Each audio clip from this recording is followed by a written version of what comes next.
able to do this. And to tell you the truth, when I was on my way here, I thought, what, it's just a mountain. and I looked around in the bus and I saw a few ladies and I said, well, if they are coming, it can't be that bad. So, well, there's nothing to worry about, Brother Vaughn. To cross that river, I thought it was some river to cross. I was like, if I was a little boy, I would hop across this blindfolded. So I just hop across the river and I was like, oh, what is that? And it continued. I'm going to share with you from the book of Exodus. Then I'll share my toughest part of the journey. My toughest part of the journey last night. What almost broke me, but did not. The topic for this morning is Mara. That's what I want to talk to you about. If you know what the word Mara means, it means bitter water.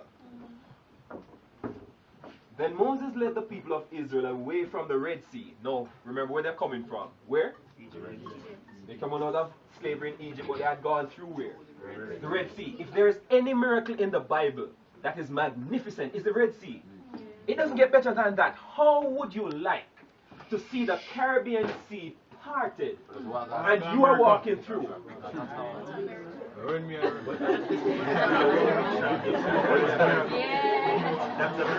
Maybe some people would not even venture through. They say, I ain't going in there.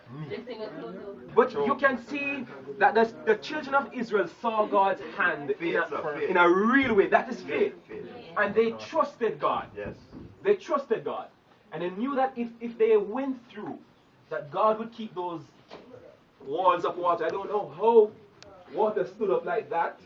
It's not ice. It stood up like that. They knew that God would keep it up and not take it down on them. But Moses led them away from the Red Sea into the desert of Shur. So they came away from the Red Sea into the desert for 3 days. How many days? 3 days. How long did it take us to get here? 3 days. Almost 3 hours. It took us maybe 8 hours, right? 6. 6, 7, 9.5. 9.5, 6 hours. 2 hours. But Depends on the group. the children of Israel are walking for 3 days. They walked through the desert but found no water. Oh Lord. Now, last night you might have been saying, I can't get to this cabin, I can't get to this cabin. And I really want to rest and something, whatever your problem was last night, here was their problem. They had no water, 3 days had gone by. The average human being can survive for what? About 72 hours without water. But going through a desert that's hot, it's going to be intense. So going 3 days in the desert without water, they were at breaking point. I can see where is he? Where is he? I can see Brother Collie. Where is he?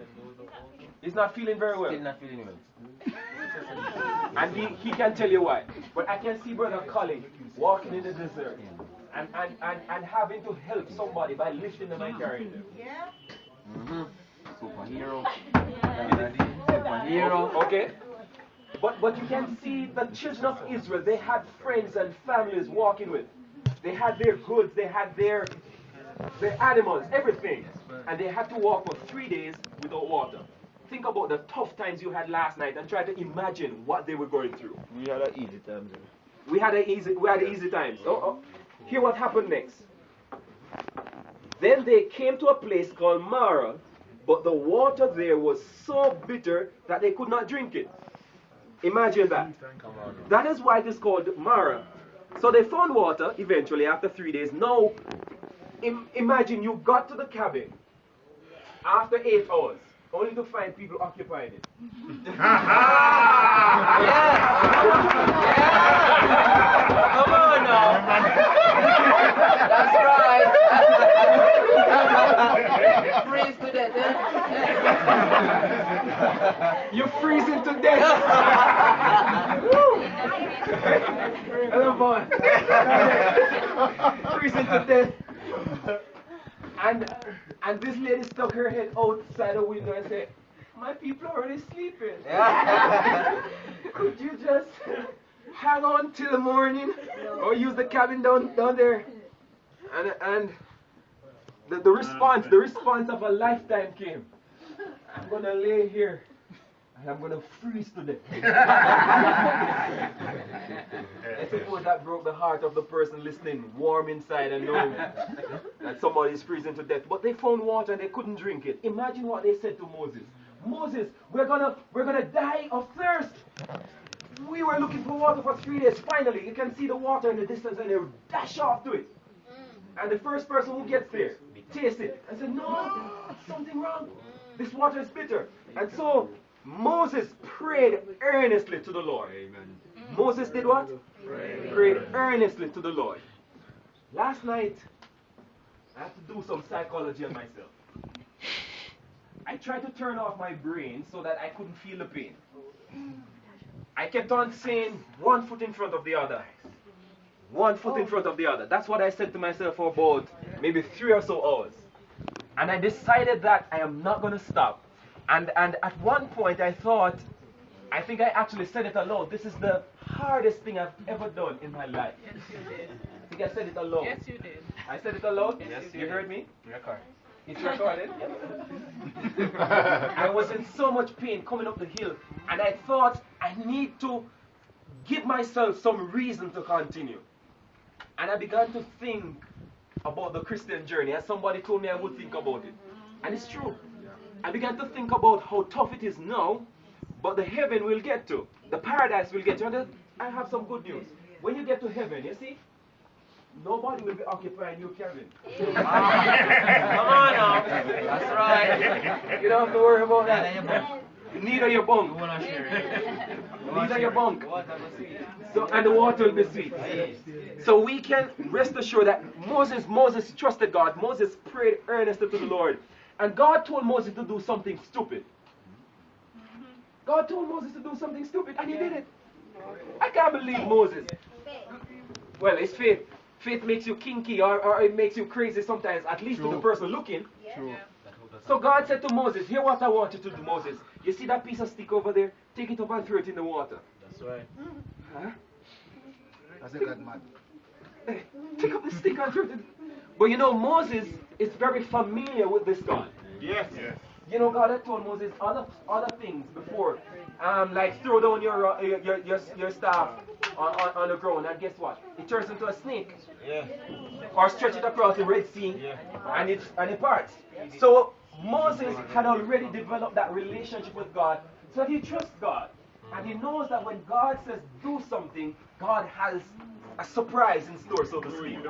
And so he did it without a doubt. And imagine what happened. This piece of wood thrown into the water caused that water to become sweet. Amen. Yes. That's right.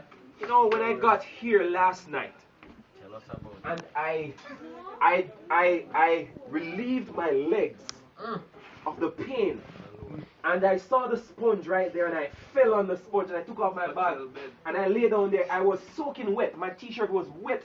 My this thing I have on now, it was wet, soaking wet. Coat. The coat. But it was the most comfortable place. And I heard somebody else utter the same words. I think it was Brother Samuel said, you can't stay in the dark. Somebody said the cold or something. They said, you can't stay in the dark. Since not past 8 hours, this is the most comfortable place. I feel, I'm wet, I'm cold, and the sheet. I put the sheet over me in 5 minutes. The sheet is wet. Ice jumping We were out. freezing. This fog is coming over us. But it was so comfortable, I was prepared to sleep there. And I thought, it is better than being on the train. Even, and you might have heard us last night out here laughing, very laughing. Because everything, like somebody saying it's freezing to death, somebody asking the question, where are we going to sleep, where are we going to sleep? And somebody replying, you keep on asking that stupid question. You don't see where we are. No, this is where we're going to sleep. And then somebody said that as well. So, these people, God gave them a miracle. I believe our miracle last night was hearing come around and go inside. When we got in there, it was so warm. It was so warm, we could fall asleep without a problem. And so, the Lord, after this, the Lord gave them laws to live by, and there He also tested them. He said, if you will obey me completely by doing what I consider right, and by keeping my commandments, I will not punish you with any of the diseases that I brought on the Egyptians. I am the Lord, the one who heals you.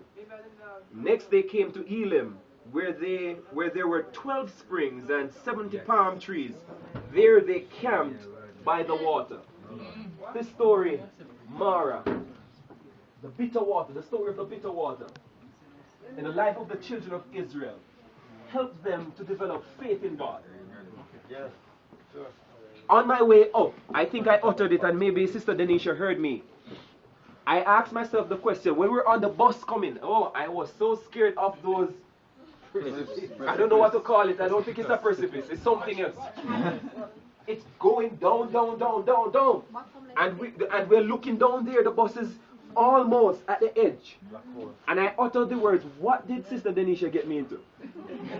I didn't know what I was saying until I was about, what is it, 500 or 1500? 500 meters to get here. So them say.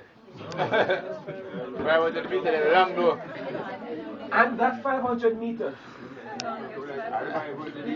it's like 500 years.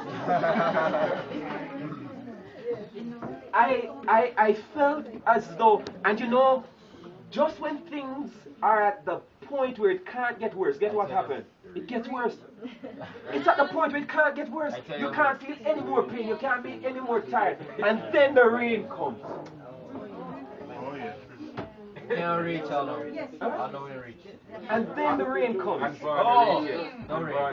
And Barn no reach it. And he has the flour. And the sugar. Yes. Not to mention the last one. And the last So, it all taught me this lesson. This is what I learned out of it. The first thing is that we need each other. We need each other. The truth is that the Christian walk is not a lonely walk. It's not a one-man ranger kind of run up the hill by yourself kind of thing.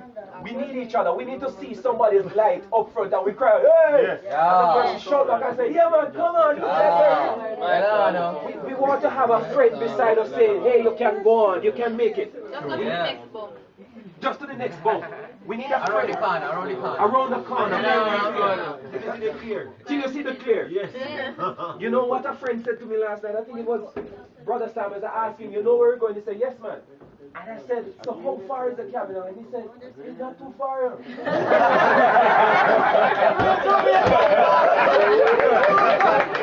And I believe the man. When we got to this Jacob Ladder place, I believe that it can't be too far away. I thought we were just going to go up Jacob Ladder and then there's a cabin. And I asked him, you've been there? Yeah, man, it's not too far. We motivate you. He motivated me. After about an hour, I was thinking. You know, the Christian walk, one, we need each other. Two, amidst the pain, there's always some beauty. Amen. There's always something to be grateful for. There's always something to be thankful for. There's always something to laugh about. And if you think about the Christian walk, you're not going to have it easy every day. You cannot. But there's always something in it that propels you. I would come back. Trust me. My last time. Amen. Amen. First and last. But if I have a friend beside me who's going to cheer me on, who's going to help me on, if I get muscle contract, they're gonna help me out. You know? If I'm staggering all over the place, they're gonna lift me up. If I have a friend like that, I'll do it. And finally, getting to the point, getting to the objective, meeting the objective and realizing that you're still alive. You're alright. It was painful, but you're here. Even though there's a threat of freezing to death, you're still here. In the cabin. Right. And that is what heaven is all about. You see, the Bible tells us that the question is asked, who are these? That's John. The question is asked of John. An angel asks him, who are these people? And John said, I don't know who they are. And then the angel says, these are they who have gone through great tribulation. And wash their robes and made them white in the blood of the Lamb. So, the tribulations of life, compared to this little trail, it's nothing. You know, when you get to heaven, and you know that the pain and the hurt and so on, when you get to heaven, it'll be like nothing. compared to what God has in store for us. Think about Mara. And when you're on your way down, if you just happen to be in a little bit of pain, just cry out to somebody beside you, Mara. I'm not saying he's going to call him Mara, but remind them that it is bitter, and they will remind you that when you get down to the river, you know, down to the river where we plan to bathe in 2 Oh, years. yes. When you get down to that river, it becomes sweet. We'll have that water to cool off our bodies and to, you know, sap the pain, sap the pain. That's what my grandmother always says, she sap the pain. Think about the bitter experience because it's going to be sweet. And when you get back to church in Mandeville, when you get back to Sandy Bay, tell your friends, tell your neighbors, tell the church of the experience you had on the mountaintop with God. It wasn't pretty, but it was worth it. Yes. God bless you. And I know that as you share your testimonies today, you indeed will encourage somebody to have a closer relationship with God. Thank you.